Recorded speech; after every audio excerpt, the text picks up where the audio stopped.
व्यक्तियों को ये विदित नहीं कि कैसे ये सब वृत्तांत हुआ है। हमारी तो उपासना नित्य निकुंज विहारी श्यामा श्याम की है, ब्रज की उपासना है, तो ब्रज से इस मरुस्थल में कैसे पधारे। तो जब मध्यकाल था, जिसे साहित्यकारों ने मध्यकाल कहा, मुकुंद शरण जी, भक्ति काल का जो समय था 1400-1500वीं जो शताब्दी थी, जिसे मध्यकाल कहा गया, भक्ति काल भी उसे ही कहा जाता है। तो उस समय हमारी संस्कृति पर चहुं ओर से प्रहार हो रहा था, यवन काल का आधिक्य था। तो अब जनमानस में इतना सामर्थ्य था नहीं कि वो सब संघर्ष करे।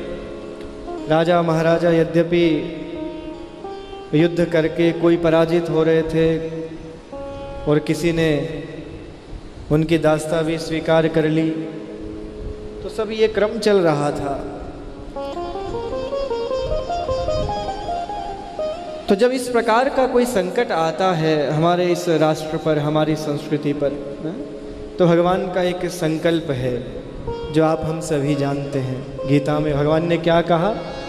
यदा यदा हि धर्मस्य ग्लानिर्भवति भारत अभ्युत्थानमधर्मस्य तदात्मानं सृजाम्यहम्।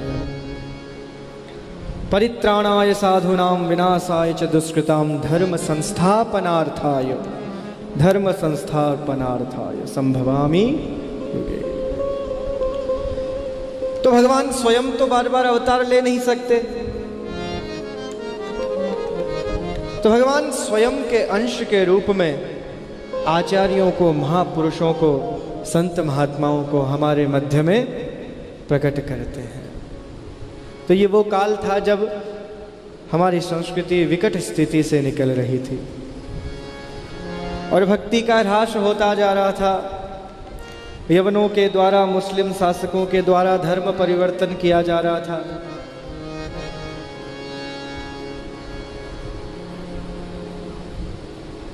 उस काल में भगवद आज्ञा से, भगवत कृपा से हमारी जो आचार्य परंपरा है वह ब्रज में ही निवास करते थे। हमारे समस्त आचार्य पूर्व में या तो निम्बग्राम वृंदावन अथवा नारद टीला मथुरा में, वहीं पर सब आचार्यों का निवास हुआ करता था। यहाँ तो निम्बार्क तीर्थ में तो कभी कभी पधारना होता था, कदाचित जब पुष्कर राज की यात्रा होती तब आचार्य से पधारते, यहाँ पर पीठ नहीं थी। उस समय विक्रम संवत 1450 यानी ईस्वी के अनुसार 1394 में खंडेला ग्राम है, खंडेला के हमारे दिनेश जी जो सब संचालन करते हैं, खंडेला ग्राम के निकट कहीं पर उसका गांव का नाम है, खंडेला ही कहा जाता है उसे, उस क्षेत्र को। अभी सीकर जिले में आता है वर्तमान, है ना, सीकर जिले में। तो खंडेला में स्वामी जी महाराज का जन्म ब्राह्मण परिवार में हुआ।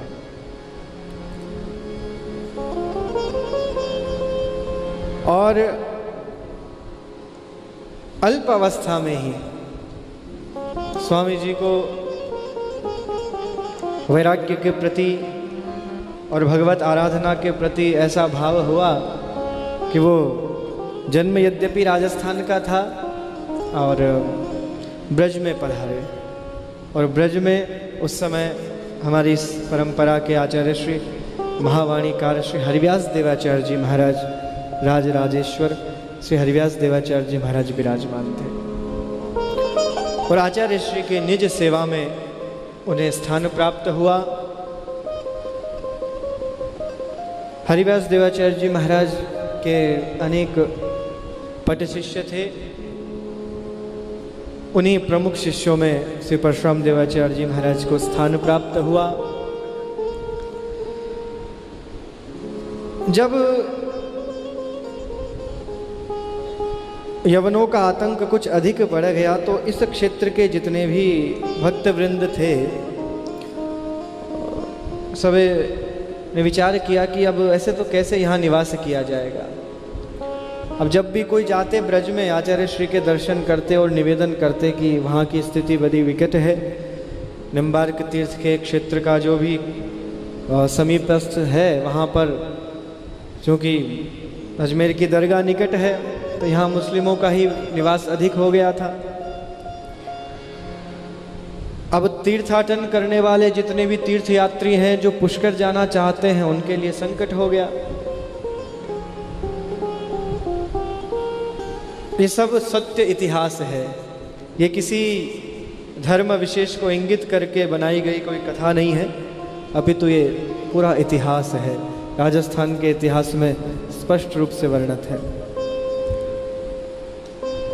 कृष्णावतार जी बैठे हैं, न्यायाधीश महोदय,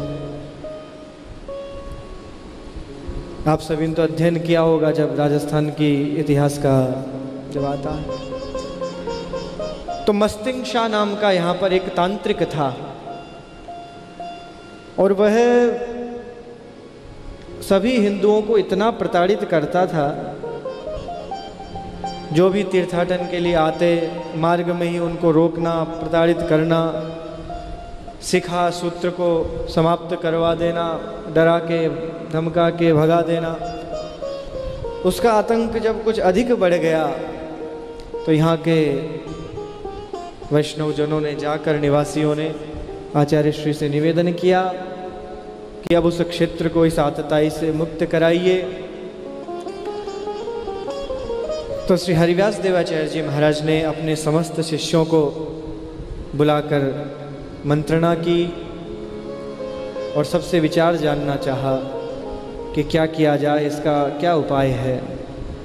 तो सभी ने कहा कि हम तो यहीं पर ब्रज में ही वास करना चाहते हैं आप श्री के सानिध्य में। परशुराम देवाचार्य जी महाराज ने कहा कि जैसी आपकी आज्ञा होगी, आप यदि आदेश करते हैं तो मैं जाकर वहाँ के सभी निवासियों की सहायता करना चाहूँगा। स्वामी जी महाराज, हमारी युगल उपासना की तो बात है ही, साथ में तंत्र मंत्र में भी बहुत साधना के द्वारा उन्होंने प्राप्त कर रखा था कुछ प्रसाद। हमारे संतों का यही स्वभाव होता, जब आवश्यकता होती है तभी इन वस्तुओं का प्रयोग किया जाता है। ऐसे रोज लेके नहीं घूमते हैं, समाचार पत्र में वो नहीं भेजते हैं फलाना बाबा फलाना वो है, 150 रुपये में ये मुक्ति कराओ, 250 रुपये में ये कराओ। आप देखो अखबार में, आप देखो एक पृष्ठ इसी से भरा होता है और सारे अधिकांश मुस्लिम लोग होते हैं, वो उनका लिखा रहता है इस बाबा से ये संपर्क करो, उस बाबा से इस चीज़ के लिए संपर्क। पर हमारे आचार्य कभी इस प्रकार का उद्घोष नहीं करते हैं, और जब समाधान करना होता है तो ऐसा करते हैं कि फिर समूल ही नष्ट करते हैं। तो श्री परशुराम देवाचार्य जी महाराज पधारे और उस मस्तिंग शाह नाम के तांत्रिक का शमन किया, उसे विवश कर दिया। यद्यपि चाहते तो उसे समाप्त कर सकते थे, पर उसने क्षमा याचना करी और आचार्य श्री ने उसे अभयदान दिया। बोले ठीक है, इस क्षेत्र से आप चले जाइए और आज के बाद किसी भी हिंदू को आप कोई भी कष्ट नहीं देंगे, इसी शर्त पर मैं आपको जीवित छोड़ूंगा, अन्यथा आपकी लीला समाप्त हो जाएगी। तो उस व्यक्ति का यहाँ से समन हुआ। आचार्य श्री यहीं विराजे और फिर कालांतर में जब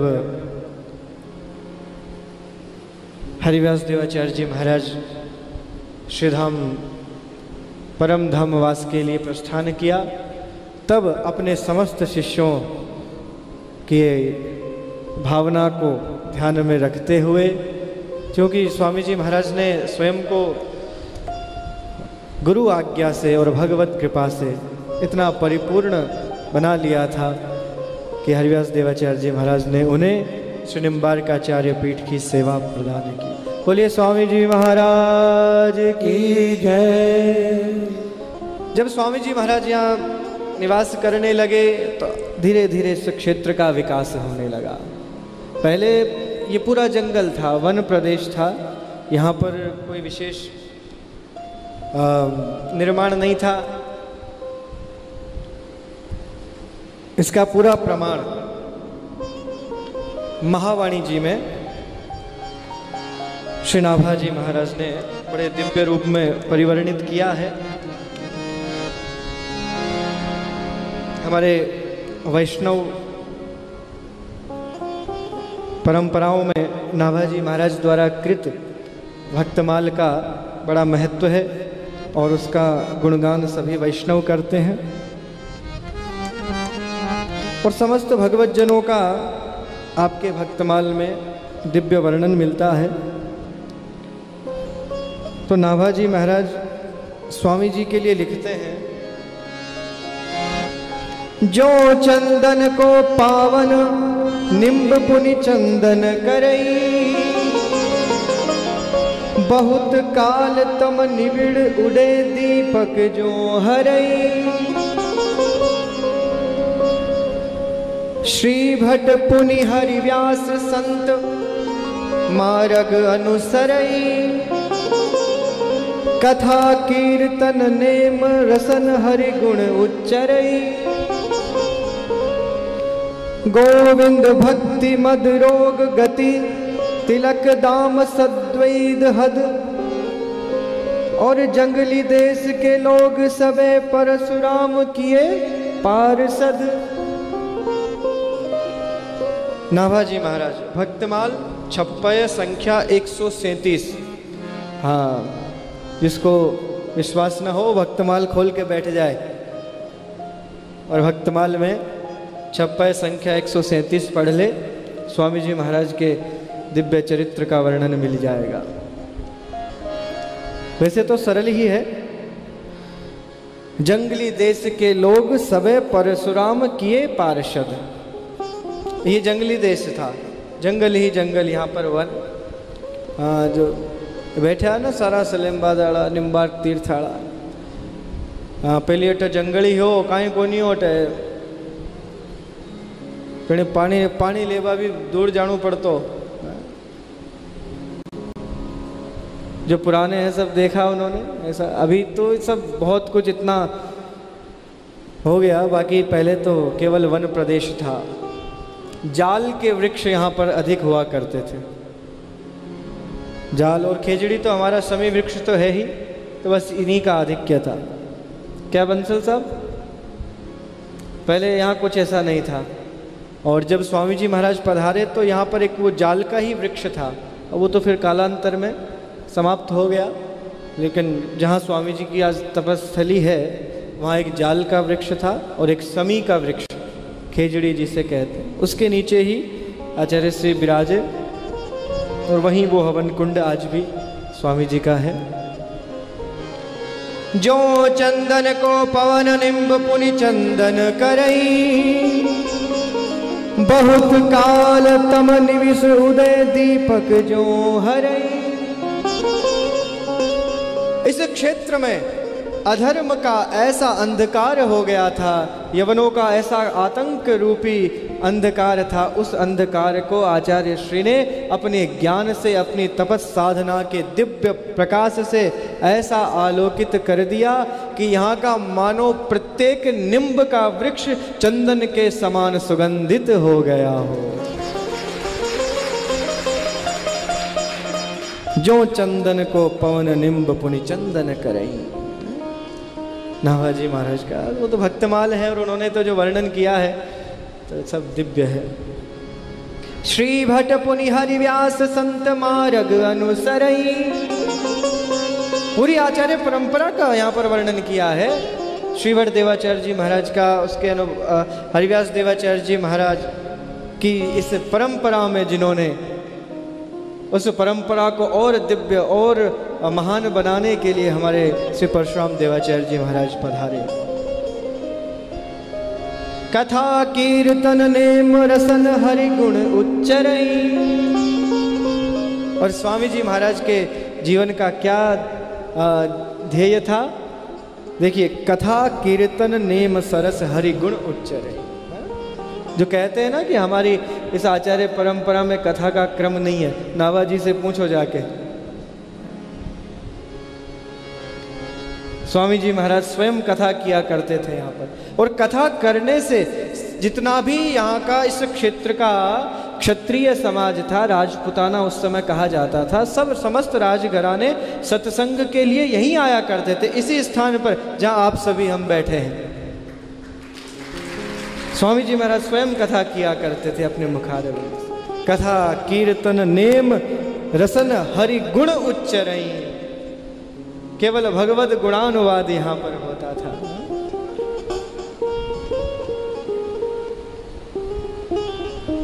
गोविंद भक्ति मद रोग गति तिलक दाम सद्वैत हद। जो भी यहाँ पर इस क्षेत्र के ग्रामीण वासी थे, उन सबको उन्होंने वैष्णवी दीक्षा प्रदान करी, तिलक लगा के, सबको कंठी धारण करा के, हैं, और बस कीर्तन करा करा के सबको वैष्णव बना दिया।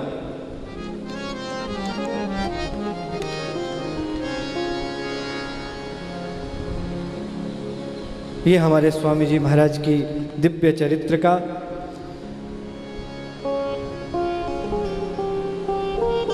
धीरे धीरे यह क्षेत्र भगवत भक्ति से ओतप्रोत होने लगा। आचार्य श्री की ख्याति संपूर्ण राजपुताना में होने लगी।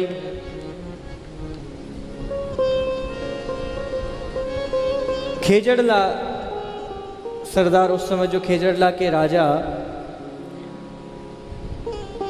ये बात है 1515 विक्रम संवत, सामत सिंह जो उस समय वहाँ के राजा हुआ करते थे, तो उन्होंने आचार्य श्री से दीक्षा प्राप्त की, शिष्य हुए। और शेरशाह सूरी नाम का उस समय जो बादशाह दिल्ली पर राज करता था, ये बड़ा प्रसिद्ध प्रसंग है, सब जानते हैं, इतिहास ऐतिहासिक है। उसके कोई संतति नहीं थी और ये उसके सेनापति थे। तो जब वह शेरशाह सूरी अजमेर आया दरगाह के लिए, तो भाटी सरदार जी ने, राजा ने निवेदन किया कि महाराज आप ठीक है, यहाँ तो लगा लो धोख, आपको जो भी करना है आपके यहाँ, पर हमारे गुरुजी यहीं पास में रहते हैं, मेरे कहने से एक बार उनके शरण में चलो और निवेदन करो, प्रार्थना करो, हो सकता है उनकी कृपा हो जाए। वैसे वो ज़्यादा विशेष किसी से मिलते नहीं हैं, पर यदि आप शरणागति का भाव लेकर चलेंगे तो अवश्य मिलेगा। तो शेरशाह सूरी यहाँ पर आया, जिसके प्रमाण है वो बने हुए हैं सब, वो स्तूप जिस पर वो जो भी उस समय कर्म रहा होगा। विषय ये है कि जब वो यहाँ आया और आचार्य श्री के चरणों में उसने बड़ा कीमती अपना वैभव दिखाने के लिए एक दुशाला भेंट किया। ये दुपट्टा होता है जैसे पटका, अपन लोग दुपट्टा लगाते हैं, कि मुस्लिमों में वो अलग तरह की चद्दर होती है जिसमें हीरे मोती स्वर्ण सब जड़े हुए थे। तो उसने स्वामी जी के चरणों में अर्पण किया या उसने दिया, जो भी उसका भाव रहा हो। स्वामी जी ने उठाया चिमटे से और हवन कुंड में स्वाहा। अब उसके शेरशाह सूरी के मन में बड़ा क्षोभ हुआ, मन में वेदना हुई, पीड़ा हुई। करे कैसे बाबा जी है, ये समझते नहीं कितना करोड़ों का दुशाला, इतना महंगा स्वर्णाभूषण से जड़ित, इसकी कीमत बोली बाबा जी क्या समझे, ये तो जो स्वर्णकार वही समझे या तो उसने जी समझे हैं कि क्या इसका महत्व है। तो स्वामी जी तो अंतर्यामी थे ही, तो समझ गए कि इसके मन में पीड़ा हो रही कि मेरा इतना महंगा दुशाला इन्होंने जला दिया। स्वामी जी ने कहा अच्छा भाई ठीक है। हवन कुंड से उसी समय स्वामी जी महाराज ने अनेकों 50 दुसाले निकाल निकाल के वहाँ पर उसके सन्मुख रख दिया, और उससे भी अधिक सुंदर। बोले देख लो आपका कौन सा है इसमें से, वो नाम लिखा हो तो बता देना। तो ऐसी दिव्य जब चमत्कार शेरशाह सूरी को दिखाया तो समझ गया कि ये कोई साधारण संत नहीं है, और हमारी इस सनातन परंपरा में भी ऐसे ऐसे तपस्वी चमत्कारी आचार्य हुए हैं जो तंत्र मंत्र में भी परिपूर्ण थे। ये उसको विश्वास हो गया। फिर उसने कहा कि मेरे कोई संतति नहीं है, पुत्र नहीं है। आचार्य श्री ने कहा ठीक है, ठाकुर जी से निवेदन करेंगे, सर्वेश्वर प्रभु का प्रसाद लेकर जाओ, तुलसी चरणामृत लेकर जाओ, अवश्य तुम्हारे यहाँ कृपा होगी। उसके जाकर एक संतति हुई जिसका नाम था सलीम, और जिसके नाम से ये सलीमाबाद। अब यद्यपि ये नाम तो बड़ा ऐतिहासिक है और इसके पीछे इतना बड़ा इतिहास जुड़ा हुआ है, परंतु इसको कब तक ढोते हम हैं? इस इतिहास को कब तक ढोते?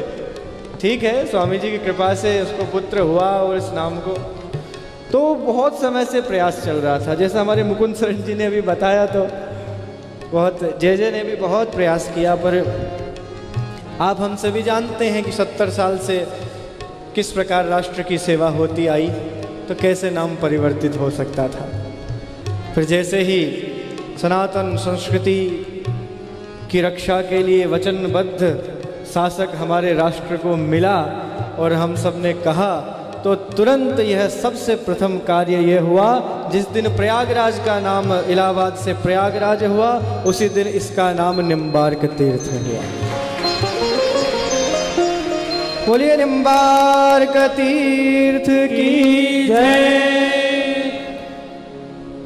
तो उसके लिए हम हृदय से साधुवाद देना चाहते हैं हमारे राज्य की पूर्व मुख्यमंत्री श्री वसुंधरा राजे जी और प्रधानमंत्री नरेंद्र मोदी जी को हृदय से साधुवाद और बहुत बहुत आशीर्वाद।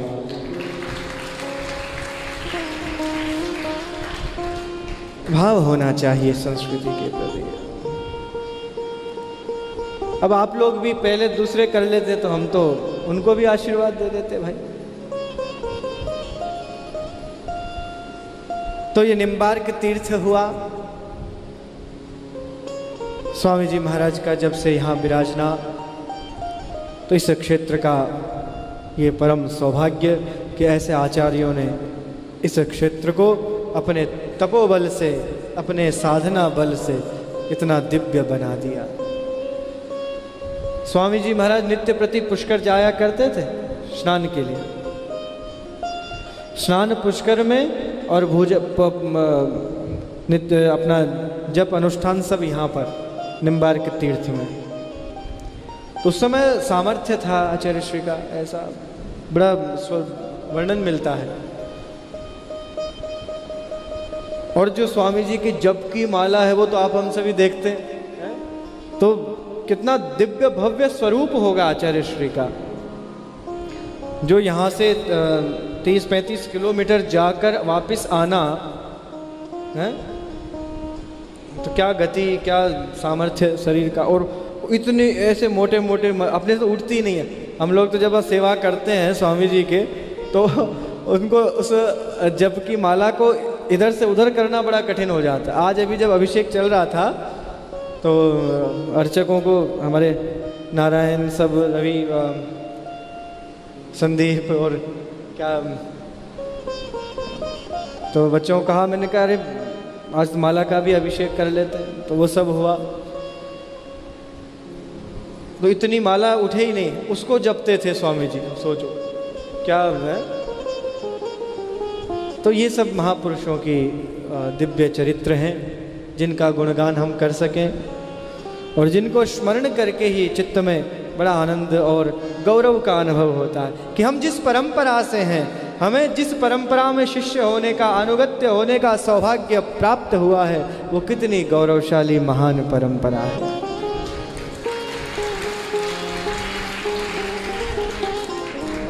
अब धीरे धीरे निर्माण हुआ आचार्य पीठ का। आचार्य श्री जब यहाँ विराजने लगे तो अब सब राजा महाराजा पधारते, सभी ने अब इतना विशाल ये पीठ परिसर बन गया, क्योंकि उस समय सुरक्षा की भी बड़ी आवश्यकता पड़ती थी। जब चाहे जब ये आतंकवादी आ जाया करते थे, तब भी थे अब भी हैं। अब कुछ भी कह लो, इनके पर्याय तो सब एक ही हैं, इनको किसी भी नाम से संबोधित कर लो। तो फिर ये दुर्ग के समान ये बनाया गया, जिसमें हमारे जोधपुर नरेश का भी पूर्ण योगदान था, खेजड़ला ठाकुर साहब का, सब ने मिलके बड़ा इस आचार्य पीठ का निर्माण किया। और प्रतिवर्ष सभी राजघरानों से सेवाएं आया करती थी। 1 अश्व और 2 रुपए, 2 आना के उस समय आना चलते होंगे शायद, हैं चापरवाल जी? आपने तो देखा है, अभी तक चलता था। जैसे बताते थे कि 1 अश्व और 2 आना उस समय सभी राजघरानों से सेवाएं आया करती थी। अब तो क्या धीरे धीरे सब राजपाट भी विलुप्त हो गए और वो परंपराएं भी। तो बड़ा दिव्य स्वरूप था। यहाँ पर एक कोई शाक्त आया, उसने देखा यहाँ का, जब वैभव देखा आचार्य पीठ का तो गुणमुण करने लगा। मन में ईर्ष्या भी हुई, अब होती है कई व्यक्तियों को, बहुत व्यक्ति हैं, तब भी होती थी, आज भी होती है। क्या सर्वेश्वर जी? तो ये सत्य घटना है, अब भक्तमाल में पूरा सब वर्णन है इसका।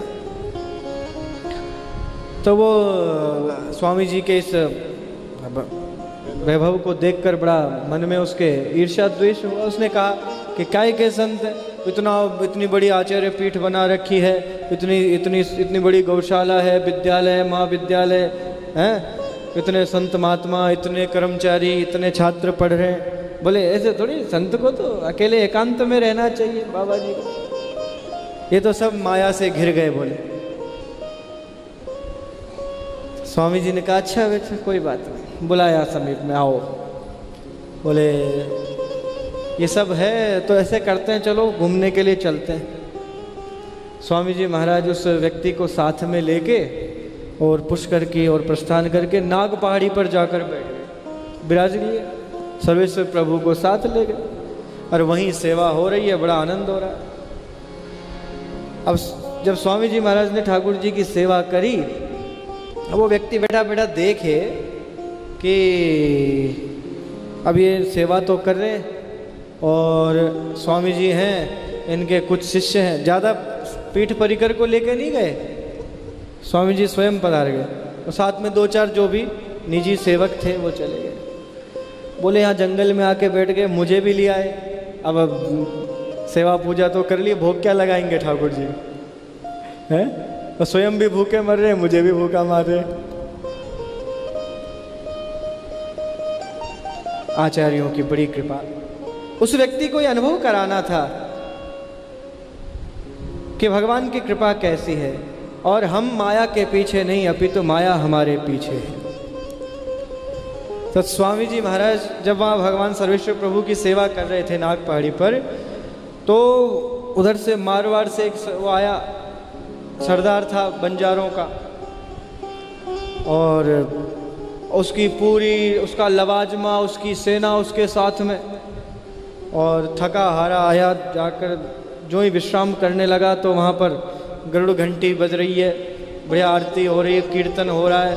उसने देखा यहाँ जंगल में क्या हो रहा है, आकर देखा तो आचार्य श्री विराजमान थे और देखा, बोले तो निम्बारकाचार्य श्री परशुराम देवाचार्य जी महाराज हैं। चरणों में प्रणाम करके और निवेदन किया कि आचार्य श्री मुझे सेवा का अवसर दिया जाए। अब उसके साथ में जो उसका लवाजमा सेना थी, उसने आदेश किया, बोले चलो खीर घेवर का भंडारा होने दो। खीर घेवर मालपुआ, और उस समय पनीर नहीं होता था इसलिए आलू मटर की सब्जी थी, और कि पनीर तो इतना जल्दी जमेगा कैसे, पनीर को जमने में थोड़ा समय चाहिए।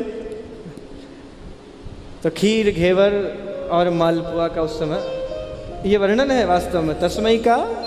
और अब मालपुआ का है, घेवर तो इसलिए क्योंकि घेवर का भी समय चल रहा है। ये समय घेवर का है, अभी रक्षाबंधन के समय सब ने घेवर खाए होंगे खूब बढ़िया मलाई वाले, और ब्राह्मणों ने तो खूब, अभी श्राद्ध पक्ष भी आने वाला है, उसमें भी यही मिलेंगे खूब खीर मालपुआ। पाठक जी कम पाया करो।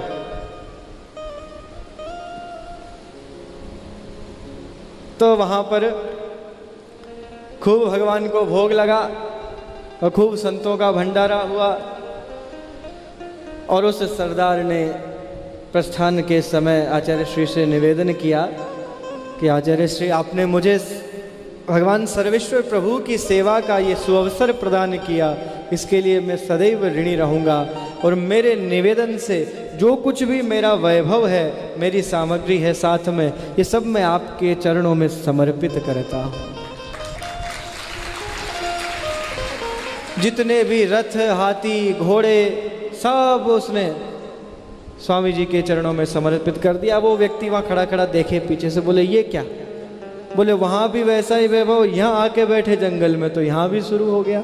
तो ये हमारी इस आचार्य परंपरा का दिव्य स्वरूप है कि जहाँ पर भी आचार्य विराजते हैं वहाँ पर स्वतः भगवत कृपा से सब सुसंपन्नता हो जाती है। ऐसा दिव्य चमत्कार हमारे स्वामी जी महाराज का। और भी बहुत सारे घटनाक्रम, बड़ा सुंदर प्रसंग है तत्ववेताचार्य जी वाला, तो भूल ही गए। एक टीकम दास जी करके एक संत थे, तो उन्होंने जब स्वामी जी महाराज की ख्याति सुनी तो उनसे भी रहा नहीं गया। क्या है कि देख न सके पराई, हमारे माधव बाबा सुनाते रहते हैं बार बार, रामायण जी की एक चौपाई है, मुझे याद नहीं है, पर ऐसा कुछ है कि देख न सके पराई तूती, ऐसा कुछ करके है। क्या है? पराई विभूति, हाँ ऐसा। अब ठीक है, हाँ तो टीकम दास जी तो रह ही गए। तो टीकम दास जी को मन में हुआ कि ये परशुराम देवाचार्य जी का सब जगह हम सुनते हैं, क्या बात है, कौन है, क्या देखना चाहिए। मारवाड़ के थे इधर के। तो आए तो वो भी बहुत बड़े विद्वान थे, ऐसे कोई साधारण पुरुष नहीं थे, बड़े तार्किक, न्यायिक, सैद्धांतिक। तो उन्होंने देखा कि ख्याति तो बहुत है पर इनमें गांभीर्य कितना है, किस स्तर के ये आचार्य हैं, संत हैं, महापुरुष हैं, देखना चाहिए। तो परीक्षा के भाव से, अरे संतों की परीक्षा होती है क्या?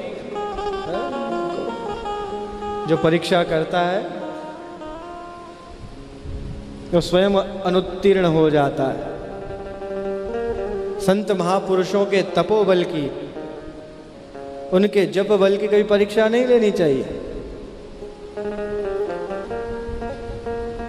फिर चाहे दुर्वासा जी क्यों ना हो, हाँ उनको भी भागना पड़ता। अम्बरीश को प्रताड़ित किया ना, बोले परीक्षा लेते हैं कितना बड़ा भक्त है भगवान का। तो टीकम दास जी आए यहाँ पर आचार्य पीठ में और स्वामी जी महाराज को प्रणाम करके और उनके सन्मुख एक जल से भरा हुआ घड़ा रख दिया और बोले कुछ नहीं, बोले कुछ नहीं और घड़ा रख दिया। स्वामी जी महाराज समझ गए, बोले अच्छा। आचार्य श्री ने कुछ भी नहीं किया। उनका जो संकेत था, क्योंकि भाई खग जाने खगई की भाषा, उन्होंने अपनी विद्वत्ता का प्रदर्शन करने के लिए जल से भरा हुआ घट स्वामी जी के सन्मुख रख दिया। स्वामी जी महाराज ने उनके भावों को समझकर कुछ नहीं किया, केवल सर्वेश्वर प्रभु का चरणामृत उसमें मिला दिया। अब आप क्या समझे? जब हमने सुना था इस दृष्टांत को तो हम भी नहीं समझे। फिर जय जय ने समझाया कि ऐसा क्यों हुआ। इसका अर्थ ये हुआ कि तो टीकम दास जी का आशय ये था कि मैं जल से भरा हुआ हूं, मुझ में ज्ञान है, मुझ में शिक्षा बहुत है? मैं बहुत बड़ा विद्वान हूं और आपके समीप आया हूं, आप मुझे क्या उपदेश दोगे? तो स्वामी जी महाराज ने कहा इस चरणामृत के माध्यम से कि बेटा तुझ में ज्ञान बहुत है, तू बहुत बड़ा विद्वान है, परंतु अभी तक तू नीरस है, कटु है, कड़वा है। जब तक इसमें चरणामृत रूपी मधुरता नहीं आएगी, सरसता नहीं आएगी, तब तक तेरा जीवन सार्थक नहीं है। यद्यपि ज्ञान रूपी जल से तू ओतप्रोत है, परंतु वह ज्ञान अधूरा है जिस ज्ञान में भक्ति रस का सरस युगल उपासना रस का रस उसमें नहीं है, तब तक वो ज्ञान अधूरा है।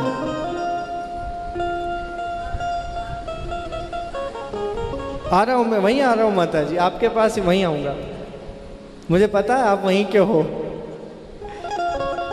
तो टीकम दास जी उस आशय को समझ गए कि वास्तव में यह आचार्य श्री कोई केवल तथा कथित नहीं है, अपितु अपने ज्ञान बल से, तपोबल से, भगवत कृपा से आप परिपूर्ण हैं। उन्होंने संकेत किया, उन्होंने उसका समाधान कर दिया। और फिर उसके बाद टीकम दास जी ने आचार्य श्री का अनुगत्य स्वीकार किया, विरक्त दीक्षा प्राप्त की और आचार्य श्री ने टीकम दास जी का नाम से को उनको तत्ववेदाचार्य के नाम से संबोधित किया। बोलिए तत्ववेदाचार्य महाराज की जय। तत्ववेत्ता, अब ये नाम भी क्यों दिया स्वामी जी ने? क्योंकि वो तत्व को समझ गए, जो समझाना चाहते थे स्वामी जी वो समझ गए।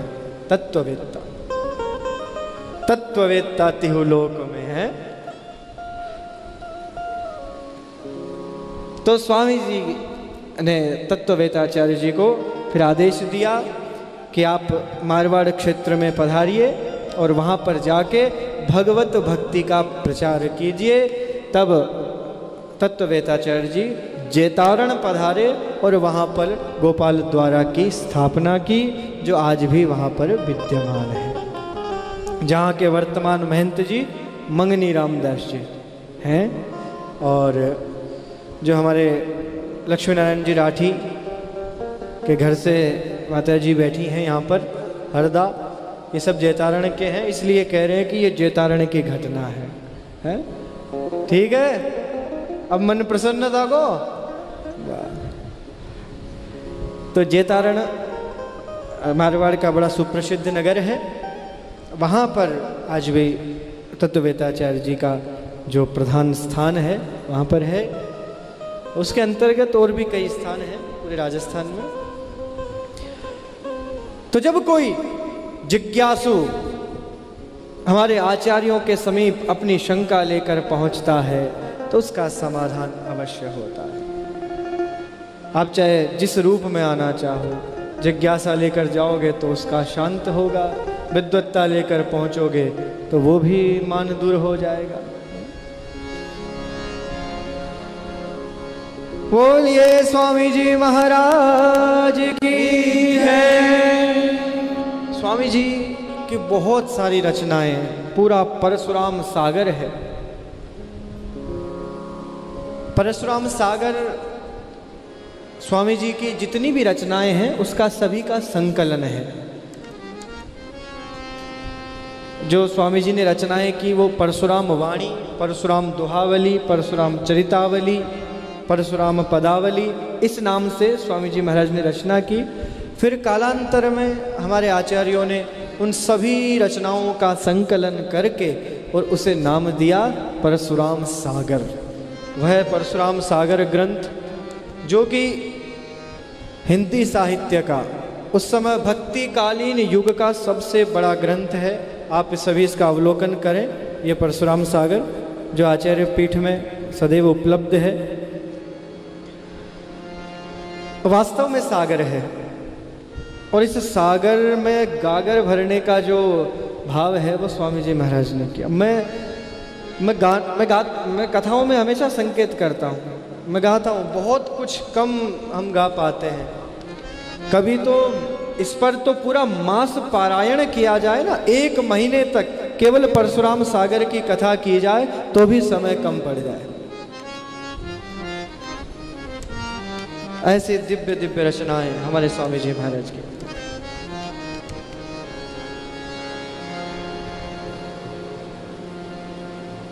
बलिहारी गुरुदेव की जिन दिनों हरि नाम, ताकि सर भरी परशुराम और नहीं बलि जाऊं। सर्वप्रथम स्वयं के गुरुदेव को प्रणाम किया है स्वामी जी महाराज ने कि उनकी कृपा से बलिहारी गुरुदेव की जिन दिनों हरि नाम। अरे हमारी तो इस परंपरा में हरि नाम का ही महत्व है, और जब तक गुरु मुख से मंत्र दीक्षा न हो तब तक जप करना सार्थक नहीं होता। इसीलिए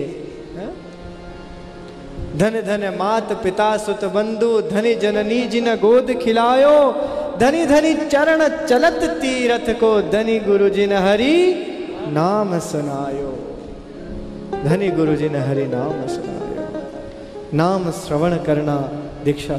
अरे हमारे अब आप हम सभी अच्छी भाषा में तो उसको दीक्षा बोलते हैं, हमारे इस क्षेत्रीय भाषा में राजस्थान में तो आज भी दीक्षा लेने को नाम सुनना ही बोलते हैं। जब हमारी माताएं जब आती है ग्रामीण क्षेत्र की तो गुरुजी नाम सुना दो, नाम सुना दो। इसका अर्थ है दीक्षा लेना है उनको, शरणागति प्राप्त कर, नाम सुनना। जिन दिनों हरि नाम बलिहारी गुरुदेव की, जिन दिनों हरि नाम। और जब गुरु से नाम प्राप्त हो जाता है, वो केवल नाम प्राप्त नहीं होता है, अभी तो उस नाम के रूप में साक्षात भगवान की कृपा प्राप्त होती है, और भगवान को प्राप्त करने का मार्ग हमें मिलता है। ये दीक्षा का प्रभाव है।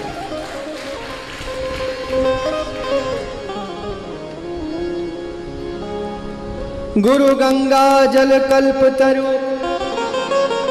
निर्मल जो हरि नाम, परसा श्री गुरु दरस परी, बार बार बलि जाऊं।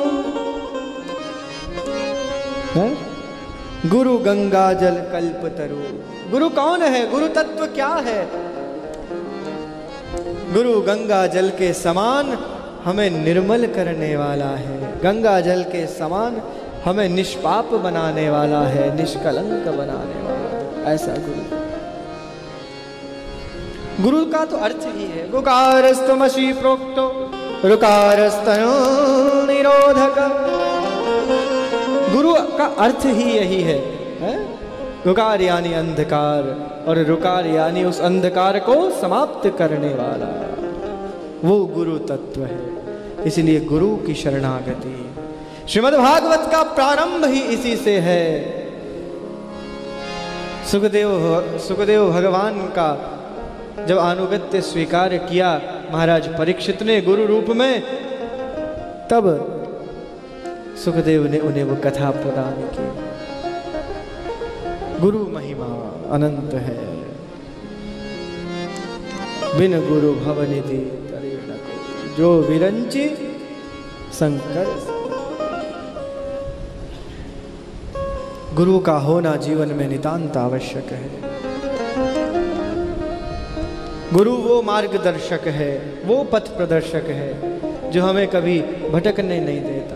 हम भटकना भी चाहें तो भी हमें सही मार्ग पर लेकर आता है। यही उपदेश माता देवहूति को कपिल ने दिया था कि सदगुरु की शरण में बैठकर जीव का उद्धार होता। और वहां तो उनका दिव्य स्वरूप का भी वर्णन किया गया, किस प्रकार कैसे गुरु हमें होने चाहिए। तितिक्षवः कारुणिका सुहृदय सर्वदेहि नाम।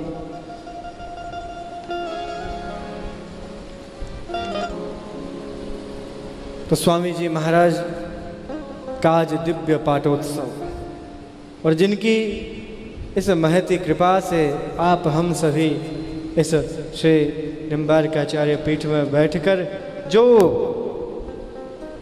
प्रसंग उन्होंने प्रारंभ किया, कथा हरि सुमिरन, उसका आनंद आप हम सभी ले रहे हैं।